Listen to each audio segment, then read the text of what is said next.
Hello Kavya, how are you? I'm fine, but about you? I am also fine. Okay, speak about nature. Nature is very beautiful and it is attractive. We should nurture and protect it as life without nature is not possible. It is a gift of God to us.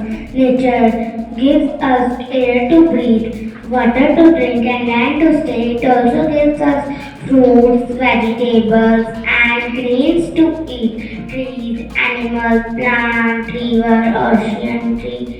These are the part of nature. We should not pollute the nature and it is our duty to plant more trees. We should must remain close to the nature and happy to be a part of this beautiful scenery. Thanks.